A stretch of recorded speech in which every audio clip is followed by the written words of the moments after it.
ಬರೀ ಸ್ವಾಮೀಜಿ ಅಂದವ. ಈಗೆಲ್ಲ tubeless tyre ಬಂದಾಗಲ್ರಿ ಅಂತೇಳಿ ಅಂದ.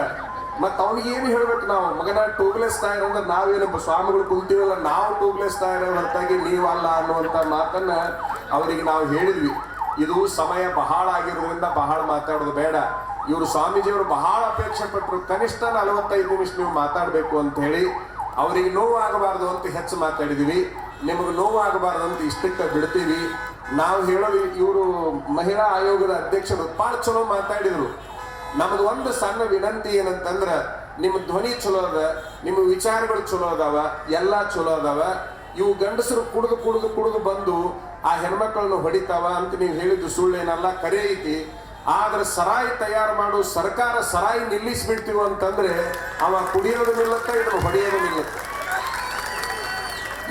ಬಿಜೆಪಿ ಸರ್ಕಾರ ಇರಲಿ, JDS ಸರ್ಕಾರ ಇರಲಿ, ಕಾಂಗ್ರೆಸ್ ಸರ್ಕಾರ ಇರಲಿ, ಹೇಳಿ ಸರ್ಕಾರಗಳು, ಯಾಕಂತಂದ್ರೆ ಸರಾಯಿ ಮಾರಿ ಬಾಳೆ ಮಾಡ್ತಾರಪ್ಪ ಅಂದ್ರೆ ಇವ್ರಿಗೆ ಹೆಂಗೆ ಚಲೋ ಅನ್ನಕ್ಕಾಗತ್ತ.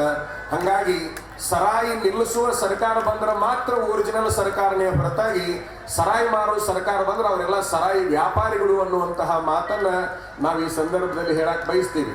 ನಿಮಗೂ ಒಂದು ಗೊತ್ತಿರಲಿ ಅಮ್ಮರ, ನಾವು ಪ್ರತಿ ದಿವಸ ಎಷ್ಟೋ ವರ್ಷಗಳವರೆಗೆ ಡೋರ್ ಟು ಡೋರ್ ಹೋಗಿ ಸರಾಯಿ ಕುಡಿಬೇಡ ಅಂತೇಳಿ ದುಶ್ಚಟಗಳ ದೀಕ್ಷೆ, ಸದ್ಗುಣಗಳ ದೀಕ್ಷೆ ಅಂತೇಳಿ ಈ ರಾಜ್ಯದೊಳಗೊಂದು ಕಾರ್ಯಕ್ರಮ ಪ್ರಾರಂಭ ಮಾಡಿದ್ದು ನಾನೇ. ಆದ್ರೆ ದುರಂತ ಏನಾಯ್ತು ಅಂತಂದ್ರೆ, ನಾವು ಒಂದ್ ದಿವಸ ಹೋಗಿ ಕುಡಿಬೇಡ ಅಂತ ಹೇಳಿ ಬರೋರು, ಸರ್ಕಾರ ಏನ್ ಮಾಡ್ತಾ ಇದೆ, ಇಷ್ಟು ಕಡ್ಡಾಯವಾಗಿ ಮಾರಲೇಬೇಕು ಅಂತೇಳಿ ಟಾರ್ಗೆಟ್ ಕೊಡಾಕತೈತಿ. ಸರಾಯಿ ಅಂಗಡಿಗಳಿಗೆ ಇಷ್ಟು ಮಾರಲೇಬೇಕು ಅಂತೇಳಿ ಟಾರ್ಗೆಟ್ ಕೊಡಾಕತೈತಿ. ಇಷ್ಟು ಮಾರಲಿಲ್ಲ ಅಂದ್ರೆ ನಿಮ್ ಲೈಸೆನ್ಸ್ ರದ್ದು ಮಾಡ್ತೀವಿ ಅಂತ ಹೇಳಿ. ಹಂಗಾಗಿ ಎಲ್ಲ, ಮತ್ತೆ ನೀವೇನು ರಾಜಕಾರಣಿಗಳಿರಿ, ನೀವೆಲ್ಲರೂ ಚುನಾವಣೆ ನಿಂತಾಗ ಸರಾಯಿ ಹಂಚಿ ಏನು ಚುನಾವಣೆ ಮಾಡ್ತಿರ್ಲ, ಅದನ್ನ ನಿಲ್ಲಿಸಿದ್ರೆ ಮಾತ್ರ ಈ ನಾಡಿನೊಳಗೆ ಕುಡುಕರ ಸಂಖ್ಯೆ ಕಡಿಮೆ ಆಗುತ್ತೆ. ಯಾಕಂತಂದ್ರೆ ಹೊಸ ಕುಡುಕರ ಸಂಖ್ಯೆ ಹುಟ್ಟುದ ಚುನಾವಣೆ ಟೈಮ್ನಾಗ. ನಾ ಇರು ಸತ್ಯ ಹೇಳಾಕತ್ತೀನಿ.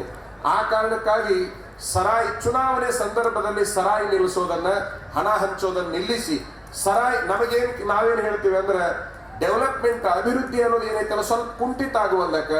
ಆದ್ರೆ ಸರಾಯಿ ರಹಿತ ಸರ್ಕಾರವನ್ನ ನಡೆಸಿದ್ರೆ ಬಹಳ ಚಲೋ ಆಗತ್ತ.